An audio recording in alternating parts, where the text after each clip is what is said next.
Hello and welcome back to Perfectly Paranormal, episode 86.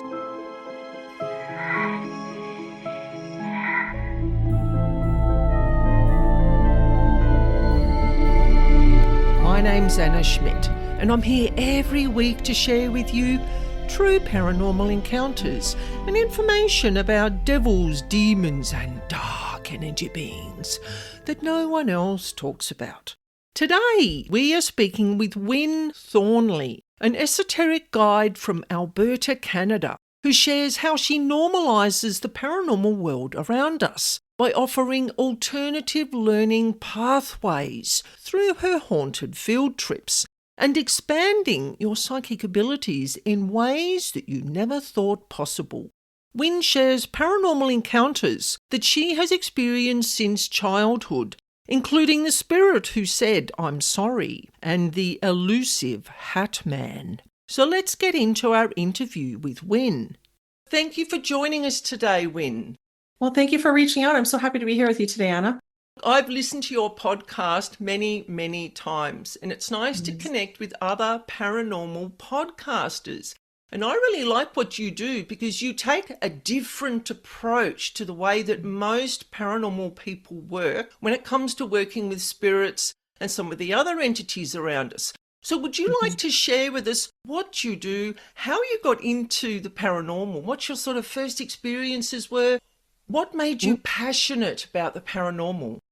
So my name is Wynne Thornley. I am a Alberta girl, so I'm from Canada, and I've lived in central Alberta most of my life. What I like to do in the world of the paranormal is I'm all about demystification and education. I also do have a private clientele that I do see, but when I work with them, early in my career, I got over just talking to loved ones and I expanded out into more soul work and mentorship and connecting one back with, heavens and earth. We all have these abilities. And that's what I found by getting into this professionally is, oh, wait, it's not actually just gifted people. We're all gifted if we learn how to use our gifts, right? So how this all started, I was one of those people that can't remember not having paranormal experiences. I had a mentor tell me once that my light shines so bright and I could see so much that society, my parents had no choice but to turn it off. I went through mental illness diagnosis that turned out to be nothing at the end of the day. And I talk about that on my podcast a little bit and some other stuff. But where I became passionate was I was just trying to understand what was happening to me when I was a kid. I was trying to understand why is the world so loud and sharp for me? Why do I have these experiences when nobody else is having it? And I started to find out what was really happening. In the beginning, I started to watch those ghost hunter shows, like in around my self-discovery is when like Paranormal State was out and then Ghost Hunters. But something didn't feel right. It felt really Hollywood. And I didn't think, I don't have those gifts like that. Well, it turned out I did. I had a mediumship experience where I was picked out of a crowd. They basically said, you need to get off some medication. You're gifted. You need those gifts to wake back up again. And it was, again, shortly after that, all of a sudden courses started to be put in front of my face that made sense. I learned how to control my energy. And that's where the passion lies, is everybody has this ability. With a little bit of education, you can demystify most paranormal stuff. And I didn't see that happening in the industry. So like everybody else, we start in a certain path, right? And then it's like, but that doesn't make sense. But I don't really care for how they're doing that. And I'm not experiencing it the same way. Yes. So that's why I continue. That's why I've changed the way I interact with the paranormal. I changed the way I teach it.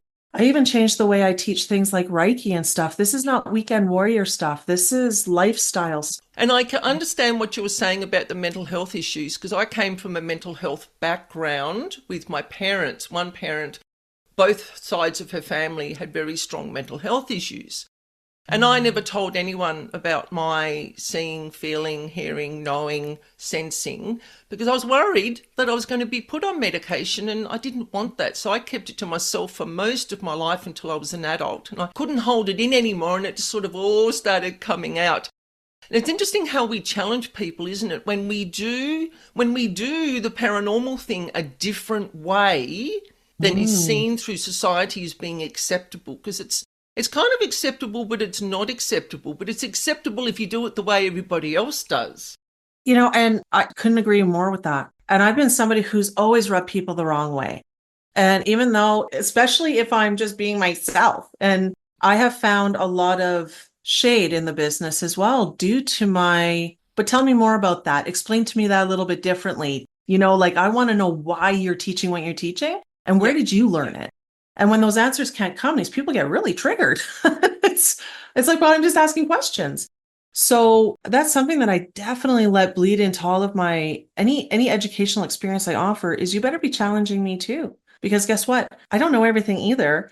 And I have found some students have helped shift my perspective just with their questioning, because then I had to question what I learned and why I believed what I believed.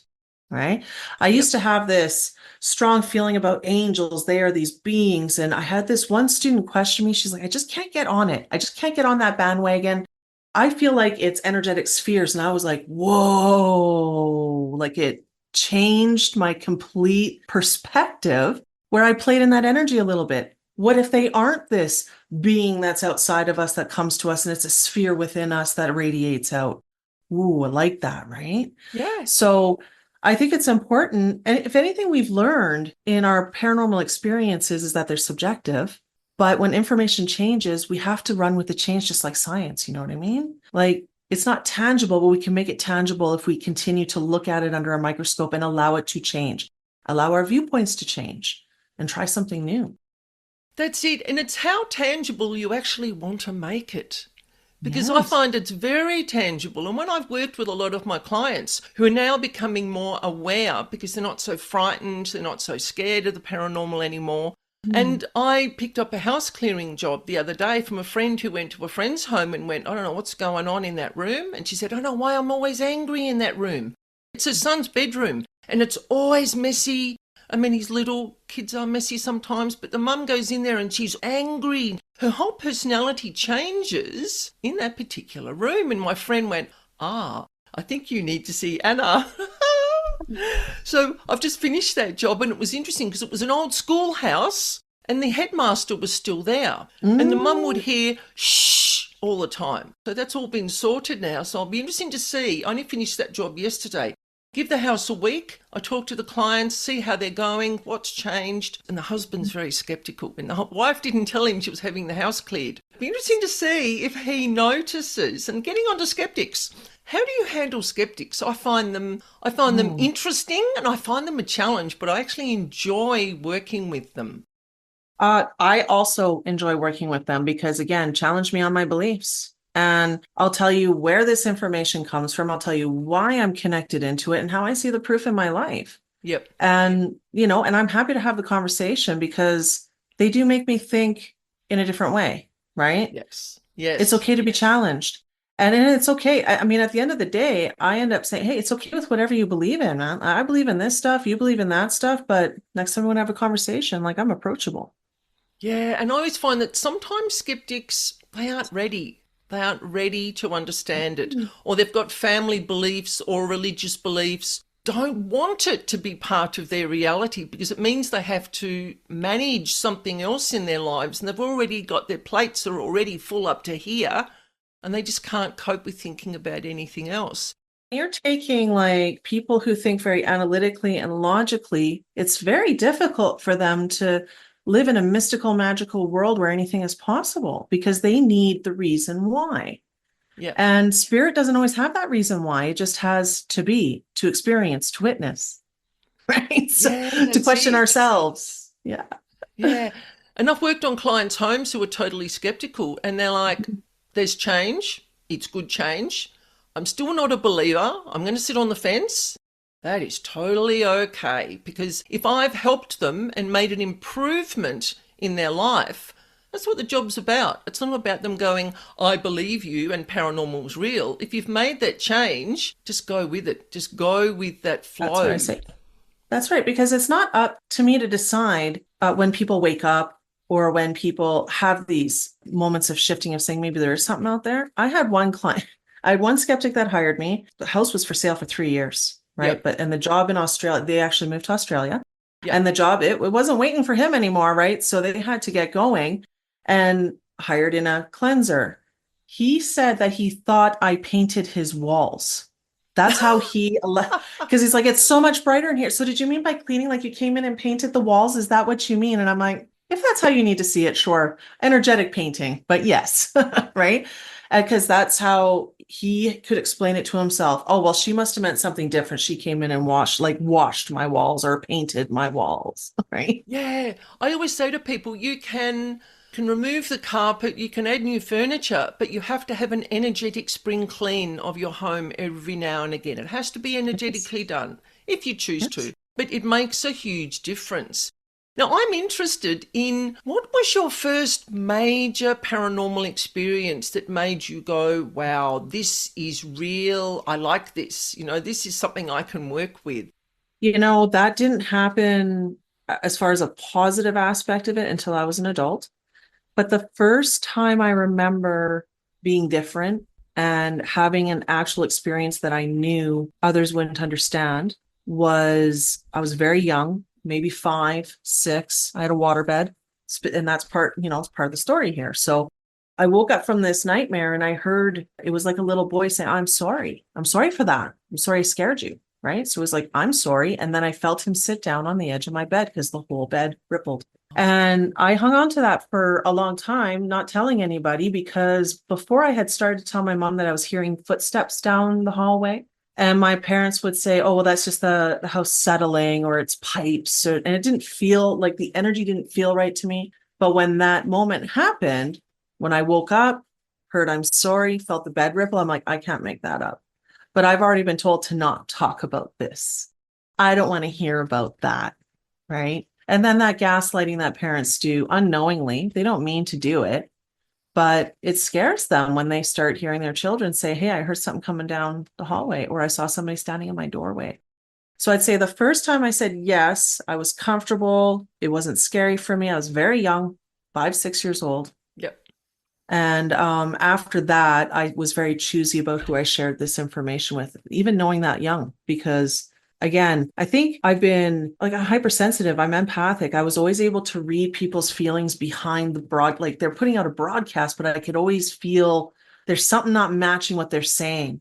Yep. So it's just something that's always been within me. So I've been very choosy. Now, as an adult, where I went, ooh, I kind of like this, was my first Reiki class when I went, I've been doing this my whole life and it's not wrong and it's not bad.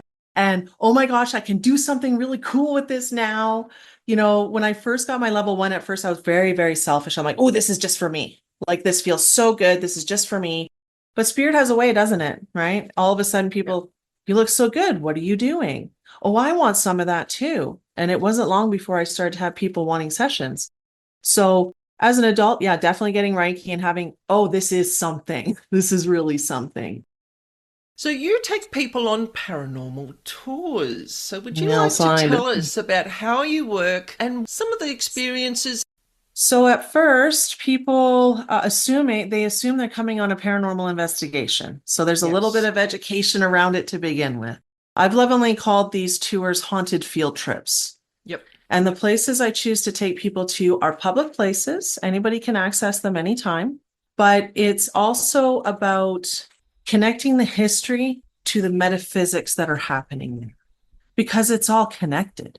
So for an example, my first tour was at a place called Frank's Slide, which is a major historical mountain that's in southern Alberta. So Frank's Slide involves the falling of part of a mountain into a mining settlement that's at the bottom of Turtle Mountain. Now, a lot of people, when you look on the internet, there's a lot of information about the whole town was covered, blah, blah, blah. That's already stuff that we demystify as soon as we get there. Yep. Okay. And I actually take these people to the base of the slide so we can actually tune in to the site itself without any beepers, without any boopers, because we are our own beeper booper. We are the best antenna to pick up paranormal experiences. So when people first say, oh, I'm actually doing it, they're nervous. They don't believe that they could tap in. Yet every single one of them has a unique experience when I take them through. It's a meditation style where I allow them to be a witness and not to connect and attach to the energy, because that's how we get confused and conflicted within the paranormal. We involve our emotions and our filters. So here I said, no, you're just a witness. What are you witnessing? What does this mountain have to say to you? What does this site have to say to you? And everybody gets something a little bit different. So after that meditation portion, all of a sudden the crowd eases. They're excited about learning more. They're not scared anymore because they rarely pick up anything also that is traumatic to the point where it's hard for them to accept it. And this is where we allow ourselves to not see through things emotionally or through those filters. So when they realize, oh, it's not scary, then I take them to another portion. We say, okay, well, why would this place be haunted? Frank Slide, for example, there are seams and seams and seams of coal running up in that mountain. There are major underground water sources there, which talks a lot about telluric fields, So it does feel spooky. It feels spooky. Over 100 years ago, a whole part of a mountain came down and took out part of a town. Just how people talk about that area gives a psychic impression and residual energy onto it. They build it. So we talk about that stuff. I mean, even just down from Frank, since we're, Frank's slide is just a really good example because it's very, there's 3 different sites that we attend that give very different energy at every site. And that's also what I want these people to understand. We could be within a mile of a place and they feel miles apart in energy. So when we go up into the Hillcrest Cemetery, which I love going to cemeteries, I love going to graveyards, there's a lot of demystification that can happen in those sites as well. This particular cemetery involves 187 lives that were lost in the worst mining disaster of Canadian history at the Hillcrest mines, which happened within a decade of Frank Slide. So this whole area just has this trauma pause, but when you go into it, I find these attendees are finding the community that rushed in to help save those who were buried, wives and other families that had lost their main breadwinner in the mines. You feel a different sort of connection there, and you can actually, they honor these sites a little bit better instead of being like, oh, I'm so scared to go into that cemetery. Now they're actually really curious and they want to honor the lives that were once there. And then we usually finish off the tour with the information center or the museum that's attached to all of this. And with Frank, there's so much validation by people wandering around because their interpretive center it's 3 levels of gloriousness. They have old buildings that were once part of the town in there. They've got histories. They've got even the scientific facts about why the mountain fell, why it happened, and even the indigenous and how they warned the settlers, we would never stay there. That's the mountain that moves. What are you guys doing? So through not only education of the historical happenings there on these haunted field trips, we talk about the history. We talk about what's going on with the earth energies here. Are there any ley lines, vortexes? Is there high mineral content? Is there a lot of telluric fields underneath the ground, right? Because there's reasons why we feel this way. So we discuss that. Then we allow this expansion of the psychic senses. I call it ghost hunting from a medium's perspective, right? Yes. And we allow this psychic development to happen in a real world condition, because the one thing I was finding, Anna, is over the last probably 7 years of teaching classes on channeling, Reiki, spiritual development, when you're all in a community center together, everything's amplified, everything is safe. But then these people struggle to do it in an actual on-site place where there's a lot of energy and feels going on. So this is like ghost hunting from a medium's perspective in real world circumstances where you are not in control of everything. And we do it in the daylight. Can you believe it? I don't have to do dead time. We don't have to be in there at 3 o'clock in the morning. Like, these aren't paranormal investigations, Anna. These are healing experiences that these people are having. And it jacks me up because they're seeing it. They're taking away the Hollywood and they're like, oh yeah, but that makes sense. Yeah. When you put these 2 things together, when you put the logic and the spiritual together, yeah, it makes sense why people would feel the heebie-jeebies running through the Crow's Nest Pass. That's where Frank Slide is. Like, it makes sense. Or this fall, I'm taking a group of people to the Empress Theatre, which is in Fort Macleod, one of Alberta's establishing towns. This theater is over 100 years old. And it does vaudeville still, it does classes, it does film, so it still has that variety, but the energy soaked into the walls, just like you said, you could repaint it, you could take the seats out, you could take the carpet out, but that building has so many stories to tell. And not once did any of those people who came to that event, did they feel scared at all. They never felt scared. We often heard children laughing. The owner there has such a presence. Like I can't even explain it. I remember he comes up to me. He's like, what are you doing? I've never seen, what are you doing? Can you see me? I can see you. And he's having this conversation with me. And I'm trying to run this group in a meditation, right? But anything else I've seen in this theater has always been filmed and tell me if you're here, make the beeper go off. So when this, this presence comes up to me, he's like, I've never seen it done this way before. What are you doing? Can they see me? Like there was this curiousness, even in spirit, of saying something different is going on here. So I didn't see anything like this especially in my province, but I was really, I mean, at the end of the day, my intention is to say, let's take the Hollywood out of the paranormal and let's normalize it a little bit. And these people are coming away with way less fear. Some skeptics who have come had said, wow, I never really thought about this stuff this way. And you've opened up a whole new world to me. Like I would do this again. I thought I was going to be scared. I thought this, I thought that. And I'm like, well, I hope you had a good time. So it's been a really cool last 3 years where I was able to start to put those into motion. Because when I first had the intuition, it was 2020. So I had to wait. I had no choice but to wait. Which is fine. We're doing good now that way. But yeah, so that's what happens on those haunted field trips. And I want people to think about it like a field trip. This is educational. So what kind of inspired these, Anna, was I've been on my fair share of ghost walks. I've been on my fair share of ghost tours. And the thing that I find disappointing is how many fallacies they still tell about these places. Just stories that were either made up, that are carried through the collective consciousness for whatever reason, and they just reiterate it. And a lot of these buildings, you don't even get to go inside. So you're taking me on this street tour. I'm not allowed to go inside. I get to a point where I can't trust half of the stuff they're saying because my own research already disproves half of what some of these ghost tour people are actually saying. And they're trying to keep a collective narrative that needs to change. So that's what I'm hoping to do with haunted field trips, because the collective narrative around the paranormal, it needs to change. Paranormal just means it's not normal. So let's figure out what it really means. That's kind of my point of view around it, right? That's right. That's why I called my podcast Perfectly Paranormal, because it's perfectly normal. Like my tagline is life is perfectly paranormal because we're all existing together. And I wrote a note with what you were saying. When we do our work with connecting with who is around us, we don't have to prove they're there. Paranormal investigation is all about the proof and proving there are spirits there. They're everywhere. Day, night, afternoon, morning. They don't come out at night time. They are in locations 24/7. If it's for a particular reason or if they're roaming spirits, they come, they go. People say to me, why do I get these feelings coming and going in my house? I said, because spirits are literally roaming the earth. They will wander into your house, have a look at you and go, oh, isn't that lovely? And then they go again. Yeah. They move around all the time. It's the same with the darker entities that I work with.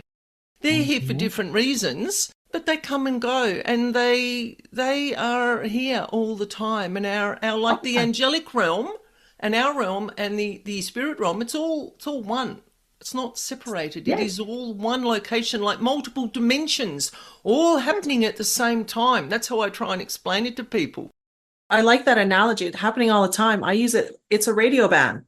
Yeah. You have your stations, and that's where everything is. Yeah. There's some people who get really, really and I get it, because Hollywood does a really good job of saying darker entities are really scary. But Hollywood never says, but if you're aligned to the energy, it'll be attracted to you. But if the entity is here, but you're all the way over here on the radio dial, it doesn't match. There's nothing to be scared of. There's nothing to be scared of. No. I mean, when people are so worried about whether it's angelic or good or evil, I'm like, try to think contributing and non-contributing, because what you consider evil is subjective compared to somebody else. So is it contributing or non-contributing, and deal with it on that level? But it's not deciding for everybody what good and evil is, because you can't do that. I've learned that from being in this business. What's good and evil to me is certainly different than the person down the street from me. Well, see, where I get into trouble is that I say a lot of the time is that dark entities, they're not evil. They actually teach us about our shadow selves, about what we need to work on within us. Because when I clear homes, entities are there because of the emotional food, the emotional vibrations. Emotions are energy in motion. if that makes Mm-hmm. sense. So Yep. wherever people create pools of negative emotions for whatever life traumas they're going through, that pumps out a vibration. That vibration, say it's resentment or loneliness or, hatred, that attracts the lower vibrational beings that feed off that vibration. So I That's right. clear homes by removing all the negative imprints, all the trauma, all the addictions, anything negative that's happened in a home for whatever reason from the previous owners or the past owners or on the land, what happened to the land before the home was built. And then it's got that energetic spring clean that we talked about earlier. And the entities go, I'm just going to go down the street, down the pub, go wherever all the vibrations that they like are being created. And people find that challenging. I go, they're not scary. They don't actually care about you. It's what's in the home. And you just happen to sleep in that spot or brush your teeth in that spot or sit in that spot. And that's why you feel cold or you feel a bit sick or you feel unwell. I like to call it using you're a dowsing tool. This is how I do a lot of pendulum dowsing. And I say to people, your body is a dowsing tool. Use it when you go out. If you go to the pub and no one sits in that cubicle and you think, I'll go and sit there. And you go over there and go, oh no, I start to feel sick or my head's spinning or I just feel uncomfortable. There's a reason why you're not meant to sit there. Honour what your body is telling you. And that is what you're teaching people, is to honour what their physical body is telling them, what their mind and what their chakras and what their energy field is telling them. And that's what these clients, this friend of mine that went to that house where the principal was. She's really new to doing this, but she went, there's something here, there's something in that room. And I can understand why you're feeling rage because I'm feeling really uncomfortable in this room. Let's do something about it. I always tell people, you are just one shift away of not experiencing any of that stuff. It even comes into, I like how you brought up shadow work and how these entities, they're aligned with that resentment, that addictive energy, whatever we're putting out. And we're creating this agreement with them to live in that stink together. But if you decide right now, I'm going to shift my energy, I'm going to change my mindset, you will never experience that again. When I had an entity come around me quite often when I was between the ages of 7 and about 15. And collectively, we call him the man in the hat or the hat man. You probably heard of this energy, right? And the last time I had a visit from that energy, which I'm not sure what it is, I know that for me, it created a lot of deep fear. But by then I was already told to be scared of this stuff. Okay.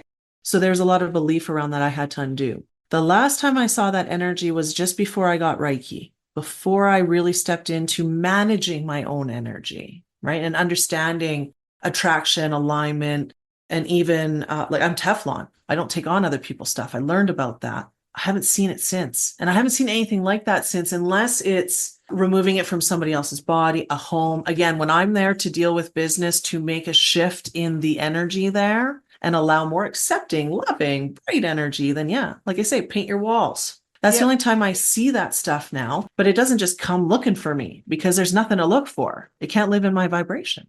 And that shadow aspect, I love how it amplifies that. If we could just look at ourselves and say, wow, what kind of rage am I hiding within me? Maybe I need to address that. That's why our bodies tell us so much. I mean, I loved getting into the studies of the chakras, and it's more than just this surface stuff that's a lot of the energy workers teach. It's way deeper than that.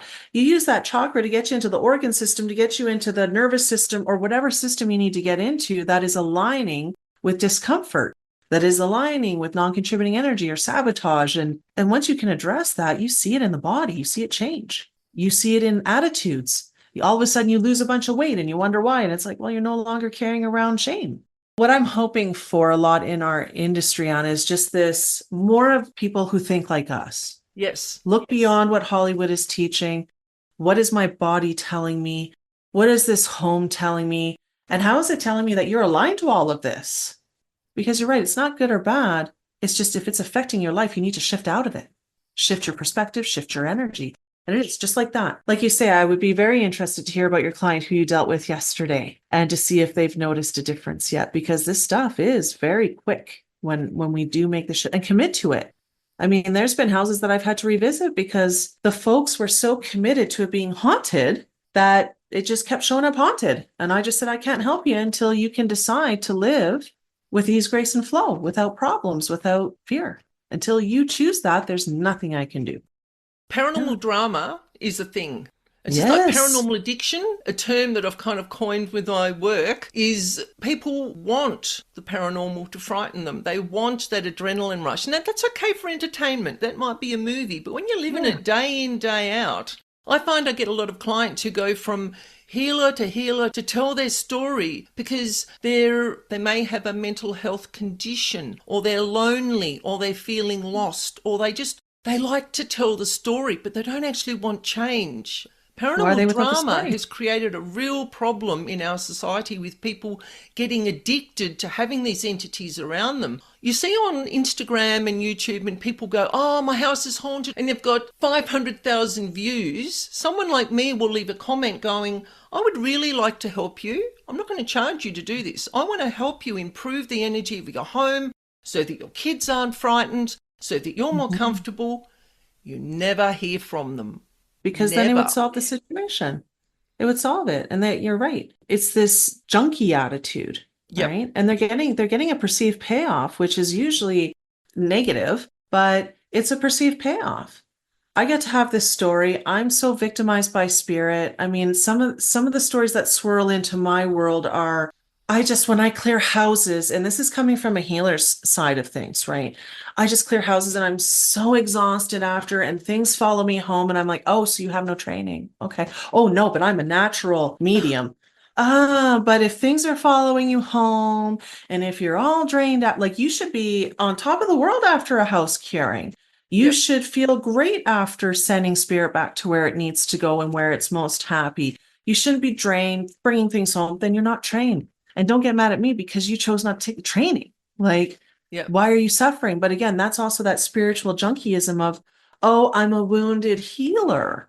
And they align to a certain clientele too. And it's okay. It's okay because, I've learned that you're going to buy into the experience that you're most comfortable with. If you want to go and go to a show where it's horse and pony tricks and somebody's up there saying, who knows somebody with a name that starts with a J? Well, I'd rather go have a high level experience where I'm one-on-one with my spiritualist. I'm trying to see why I'm aligning to these dark entities, or because I don't think that they're evil. Again, they're just showing us more of who we are, right? They're bringing out what we need to shift up and out or accept more into our lives. If we look at angelic, doesn't matter, just a different end of the pole. I'd rather have that high level experience because I'm buying and paying for the experience that's going to help me shift and heal. You want a low level? Then you're just dabbling. You're not serious about it. And I don't know. I just feel like there's very few of us that are very serious about this work sometimes, Anna. And it feels like we're up against a brick wall sometimes with all of this other showboating, spiritual junkyism, the addiction, the flaunting, the drama. I mean, I don't know if you can relate the same way. I love the work I do. I'm going to do it as long as spirit allows me to. But do you ever feel like sometimes you're running up a hill and the hill's never going to end? And it's like, but I just want to be heard a little bit more. Like, when will people wake up? I mean, I try to have compassion for others, but I do run up into a lot of this. It's hard to watch what's going on in the spiritual industry sometimes. It really is for me. It is big time, big time. I can relate this to a client experience where a young couple moved into a home, about 100-year-old home. So that just tells me instantly, you're going to have spirits, you're going to have dark energies, you're going to have emotional imprints and so forth from the previous clients. That had someone come in, and now I'm not doubting these two perspectives about how people do their work. They had someone come in and do some saging and drumming and charge them $120 to clear the home. Didn't do anything. Nothing shifted. They then had another lady come in who was recommended to them. She sat in the middle of their lounge room surrounded by crystals for half an hour and chanted, and then went, your house is now clear of all paranormal evil entities that have been haunting you. All that did was peeve off the energy beings that were in the home. So then they come to me. Someone else recommended to me. So instantly they were skeptical. They weren't going to trust me. They're like, you're just going to charge us money and then nothing's going to happen. I went, well, just listen to how I work and we'll just see where we go with this. Because sometimes I do work for people and then I'm like, if you're happy with what I've done, we'll talk about a fee or about a donation afterwards. And I'll do that a lot for skeptics because they're like, oh, no, I want to pay you, but I don't trust what you do. And I go, okay, If you don't trust what I do, I will do the job for you. You see how the home feels, and afterwards they always come back and pay the fee, which is not exorbitant.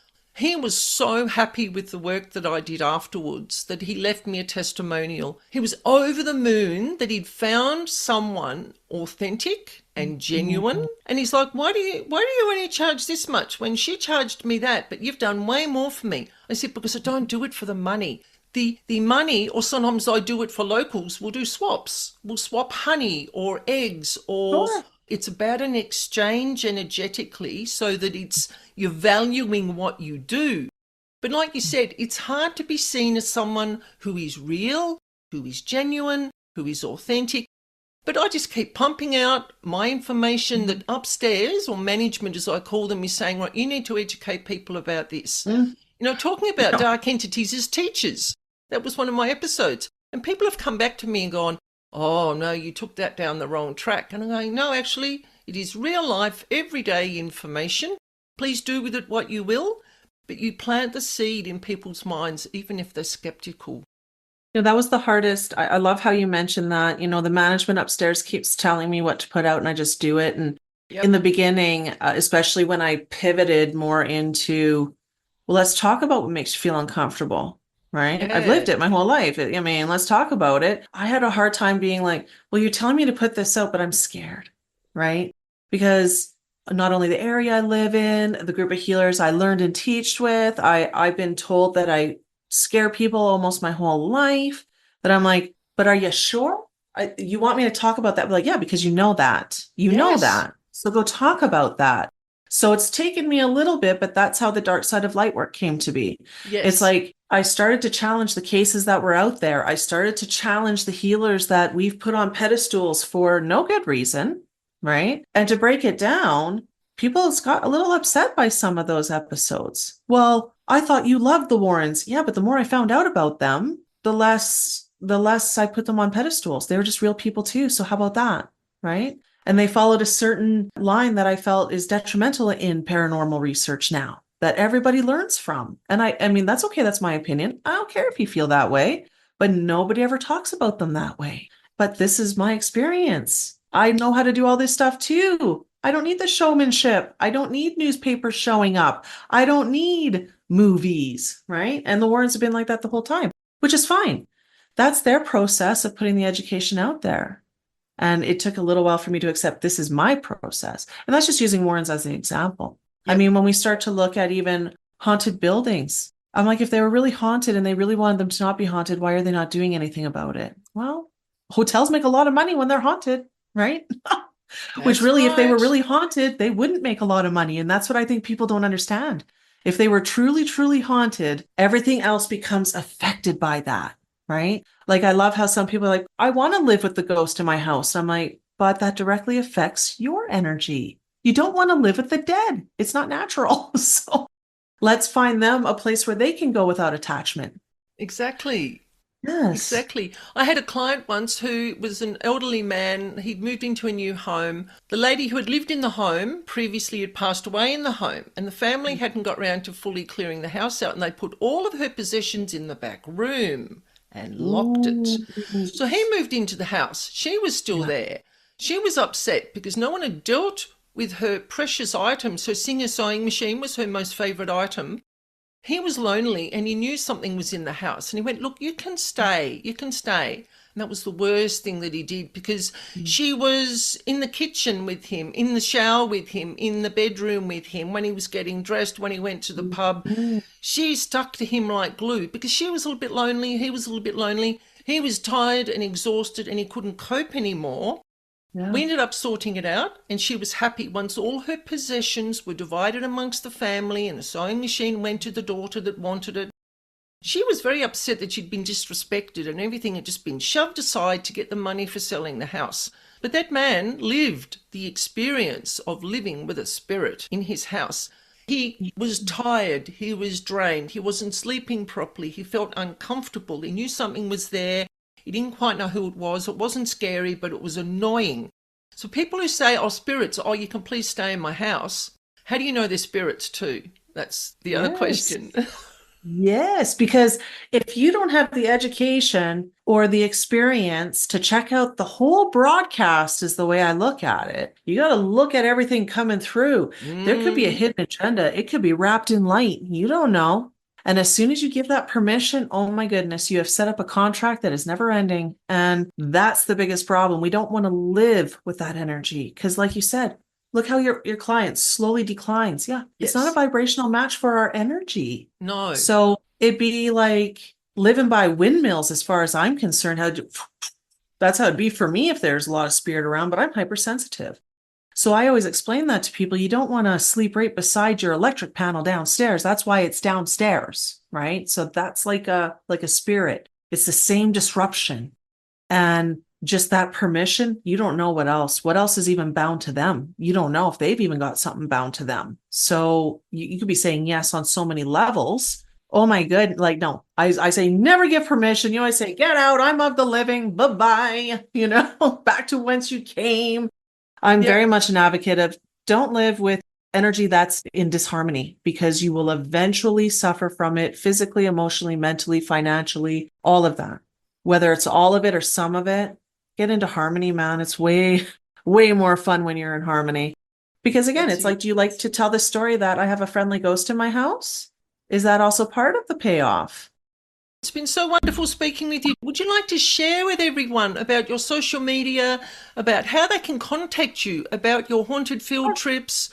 Well, I'm not the best on social media, but I have Facebook and I do have Instagram. Those are my two favorite to play on, and I think they're really age appropriate for me. So I can't get onto the TikTok. I tried. It's above me. So I'm okay with that.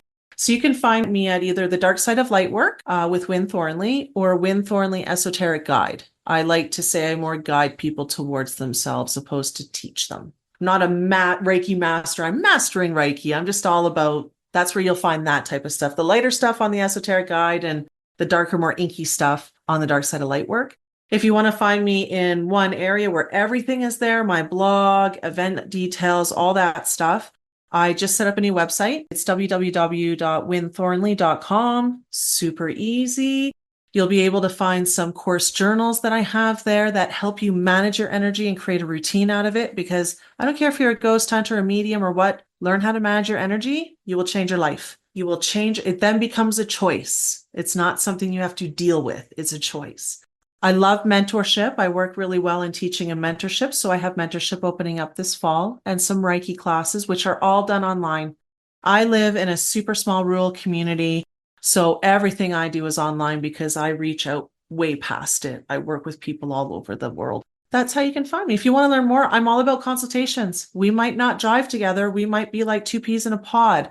So I don't ever want people to commit to anything without actually, let's have a chat. Let's see if we mix and if this is the experience you're looking for. So yeah, that's me in a nutshell. I'm so glad to have been on your podcast today, Anna. I've been listening to you for a while too. So it's kind of like fangirling a little bit. I've controlled a little bit during the interview, but I'm fangirling a little bit too. But it's so nice to meet someone that we have a similar approach and that we can Yes. see beyond what society wants people to see, with the brainwashing that goes on. And we just keep educating. I'm just going to keep working and keep making a podcast, probably till the day I die. Plan on being here till I'm 96, so I've got another 40 odd Perfect. years. So I'm going to be drumming it into people and then leave it on YouTube for the rest of eternity so people can find it once I'm not here. But yeah, we just do it. We just keep educating, putting out that real perspective about the paranormal. Thank you for being with us today. Thank you so much for having me, Anna. So in episode 87, we are stepping into the parlour on how to contact those on the other side. What are the good practices? What to avoid, and some of the negative side effects that I have witnessed in clients who dabble in this type of spiritual practice, whether innocently or with darker intention. Some of the commonly used practices that I'm going to be mentioning in that episode, I've specifically put in the what to avoid section because I personally doubt their safety. For some people, this is just some people's mental and emotional vulnerability. Because I've had bad experiences with some of these processes. Please don't judge me because I've put them in the what to avoid section. I am purely speaking from personal experience, and I just want to give another perspective. So I look forward to seeing you in episode 87. So thank you for joining me today, and don't forget, if you want to share a paranormal experience just with myself, or you would like me to share one of your experiences through my podcast, you can do a voice recording, or you can write out your experience and I will read it exactly as you have written. You can email me at spiritualbeing44@gmail.com. And for information on paranormal house clearing, you can visit my website, Spiritual Being. You will find the address in the description box. And I look forward to sharing this spooky space again with you next week. And remember, life is perfectly paranormal.